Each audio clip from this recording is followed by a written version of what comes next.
মোৰ ছাত্ৰ-ছাত্ৰীসকল তোমালোক সকলোকে আমাৰ এই চেনেলটোলৈ পুনৰবাৰ স্বাগতম জনাইছোঁ। আজিৰ এই ভিডিঅ'টো জিজ্ঞাছ টেলেণ্ট চাৰ্চ এক্সাম দিব বিচৰা প্ৰত্যেকজন ছাত্ৰ-ছাত্ৰীৰ বাবে বহুত বেছি ইম্পৰ্টেণ্ট হয়। এই ভিডিঅ'টিত জেনেৰেল নলেজ এণ্ড কাৰেণ্ট এফেয়াৰ্ছৰ কেনেকুৱা ধৰণৰ কুৱেশ্যন আহে তোমালোকে অলপমান আভাস পাবা। ঠিক আছে, প্ৰথমতে চোৱা কুৱেশ্যন নম্বৰ 71। কুৱেশ্যনটো কি আছিলে তোমালোকে চোৱাচোন। কুৱেশ্যনটো আছিলে যে নেলছন মেণ্ডেলা কোনখন দেশৰ নাগৰিক? To which country did Nelson Mandela belong? অপশ্যনবিলাক তোমালোকে চোৱা। অপশ্যন আছিলে ৰাছিয়া, জাপান, দক্ষিণ আফ্ৰিকা আৰু অষ্ট্ৰেলিয়া। কুৱেশ্যনটোৰ কাৰেক্ট এনচাৰ হৈছে দক্ষিণ আফ্ৰিকা। নেলছন মেণ্ডেলা আছিলে দক্ষিণ আফ্ৰিকাৰ এজন নাগৰিক। ঠিক আছে, নেক্সট প্ৰশ্নটো চোৱা। প্ৰশ্ন নম্বৰ 72। তোমালোকৰ 20টা প্ৰশ্ন থাকিব প্ৰশ্নখনত। জেনেৰেল নলেজৰ 10টা প্ৰশ্ন আৰু কাৰেণ্ট এফেয়াৰ্ছৰ সাময়িক ঘটনা প্ৰবাহৰ। যেনে ধৰা সাময়িক ঘটনা কাৰেণ্ট এফেয়াৰ্ছ বুলি ক'লে যেনে ধৰা বৰ্তমান মুখ্যমন্ত্ৰী কোন হয়, প্ৰধানমন্ত্ৰী কোন। ঠিক আছে, সাময়িক যিবিলাক ঘটনা প্ৰবাহ আছে ইয়াৰ ৰিলেটেড কুৱেশ্যন তোমালোকৰ আহিব। নেক্সট কুৱেশ্যনটো চোৱা। নাগপুৰ ভাৰতৰ কোন ৰাজ্যৰ অন্তৰ্গত? Nagpur is belong to which state of India? Option D হ'ব লাগে শুদ্ধ উত্তৰ। তথাপিও যদি তোমালোকৰ কিবা ডাউট থাকে কমেণ্ট ছেকশ্যনত তোমালোকে জনাবা। নেক্সট চোৱা কুৱেশ্যন নম্বৰ 73। যিহেতু এইখন প্ৰিভিয়াছ ইয়াৰৰ কুৱেশ্যন হয় গতিকে তোমালোকে ভালদৰে চাবা। ৰাছিয়াৰ বৰ্তমান ৰাষ্ট্ৰপতি কোন? এতিয়া চোৱা ৰাষ্ট্ৰপতি বৰ্তমান কোন সুধিছে, হু is the present president of Russia? গতিকে অপশ্যন বি হ'ব correct answer, Vladimir Putin. Next প্ৰশ্নটো চোৱা। প্ৰশ্ন নম্বৰ 74। আমাৰ শৰীৰৰ তেজ শোধন কৰা অংগটোৰ নাম? Which organ of our body purifies blood? Correct answer অপশ্যনসমূহ তোমালোকে চাই ল'বা, অপশ্যনসমূহ কৈ নাথাকোঁ। বৃক্ক, কিডনী হ'ব কাৰেক্ট এনচাৰ। নেক্সট প্ৰশ্নটো চোৱা। প্ৰশ্ন নম্বৰ 75। সূৰ্যোদয়ৰ দেশ বুলি কোনখন দেশক কোৱা হয়? Which country is known as a land of the rising sun? সূৰ্যোদয়ৰ দেশ বুলি কোৱা হয় জাপানক। অপশ্যন বি চি হ'ব কাৰেক্ট এনচাৰ। নেক্সট প্ৰশ্নটো চোৱা। প্ৰশ্ন নম্বৰ 76। বৰ্তমান G20 দেশবোৰৰ অধ্যক্ষ কোন? গতিকে এই যিটো কুৱেশ্যন আছে এইটো যোৱা বছৰৰ যিহেতু কুৱেশ্যন আছিলে এইটো তোমালোকে চাব নালাগে। ঠিক আছে, এইটো ইয়াৰ লগত হয়তো নিমিলিব পাৰে, গতিকে এইটো মই তোমালোকক কৈ দি নিদিওঁ। ঠিক আছে, কুৱেশ্যন নম্বৰ 77। এইটো জেনেৰেল নলেজৰ কুৱেশ্যন আহিছিল। সীমান্ত গান্ধী নামেৰে কাক জনা যায়? Who is known as frontier Gandhi? Khan Abdul Ghaffar Khan হ'ব শুদ্ধ উত্তৰ। খান আব্দুল গফুৰ খানক সীমান্ত গান্ধী নামেৰে জনা যায়। নেক্সট প্ৰশ্ন চোৱা। বৰ্তমান ভাৰতৰ উচ্চতম ন্যায়ালয়ৰ মুখ্য ন্যায়াধীশ কোন?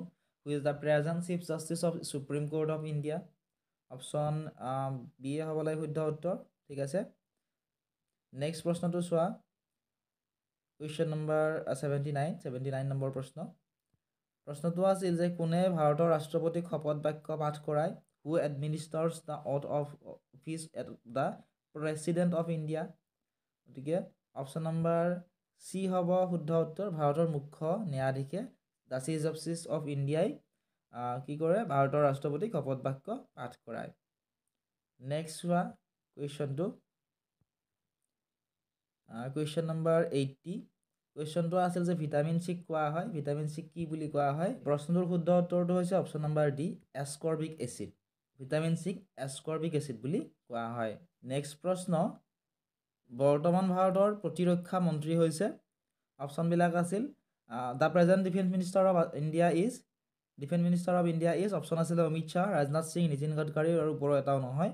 যিটো প্ৰতিৰক্ষা মন্ত্ৰীৰ কথা কৈছে প্ৰতিৰক্ষা মন্ত্ৰী হৈছে ৰাজনাথ সিং। অপশ্যন বি হ'ব কাৰেক্ট এনচাৰ। নেক্সট হয় 82 নম্বৰ কুৱেশ্যনটো। ফিফা বিশ্বকাপ অনুষ্ঠিত কৰা কাটাৰৰ ৰাজধানী কি? What is the capital city of Qatar where FIFA World Cup was held? FIFA বিশ্বকাপ অনুষ্ঠিত কৰা কাটাৰৰ ৰাজধানী হৈছে দোহা। অপশ্যন চি হ'ব শুদ্ধ উত্তৰ। নেক্সট তোমালোকে কুৱেশ্যনটো চোৱা। কুৱেশ্যনটো আছিল যে শেহতীয়াকৈ এছিয়ান গেমছত পদক বিজয়ী অসমীয়া খেলুৱৈ উমা চেত্ৰী কি খেলৰ লগত জড়িত? Medal winner of the latest Asian games Assamese player Uma Chetry is associated to which following events? অপশ্যনবিলাক তোমালোকে চোৱা। এটাই কাৰেক্ট এনচাৰ হ'ব option number C, cricket. Next question তোমালোকে চোৱা। Question number 86। জীৱিত কোষৰ অধ্যয়নক বোলা হয়? জীৱিত কোষৰ অধ্যয়নক কি বুলি কোৱা হয়? The study of living cells is called কুৱেশ্যনটিৰ কাৰেক্ট এনচাৰটি হৈছে অপশ্যন নম্বৰ বি চাইটলজি বা চেল বায়'লজি বুলি কোৱা হয় নেক্সট কুৱেশ্যনটো তোমালোকে চোৱা কুৱেশ্যন নম্বৰ 87 কুৱেশ্যনটো আছিল যে মেয়ৰ পদবীটো জড়িত the post mayor is associated with অপশ্যনবিলাক তোমালোকে চোৱা আৰু শুদ্ধ উত্তৰ কোনটো হ'ব তোমালোকে কমেণ্ট ছেকশ্যনত জনোৱা মেয়ৰ পোষ্টটো কিহৰ লগত এছ'চিয়েটেড সুধিছে কুৱেশ্যনটিৰ কাৰেক্ট এনচাৰটি হ'ব লাগে অপশ্যন নম্বৰ বি পৌৰ নিগম অৰ্থাৎ মিউনিচিপাল কৰ্পৰেশ্যনৰ লগত মেয়ৰ পদবীটো জড়িত নেক্সট কুৱেশ্যন আন্তৰ্জাতিক মাতৃভাষা দিৱস কোন তাৰিখে পালন কৰা হয় in which day the international mother language day is celebrated আন্তৰ্জাতিক মাতৃভাষা দিৱস পালন কৰা হয় 21 ফেব্ৰুৱাৰী তাৰিখে অপশ্যন নম্বৰ বি হ'ব শুদ্ধ উত্তৰ ঠিক আছে নেক্সট কুৱেশ্যনটো তোমালোকে চোৱা কুৱেশ্যন নম্বৰ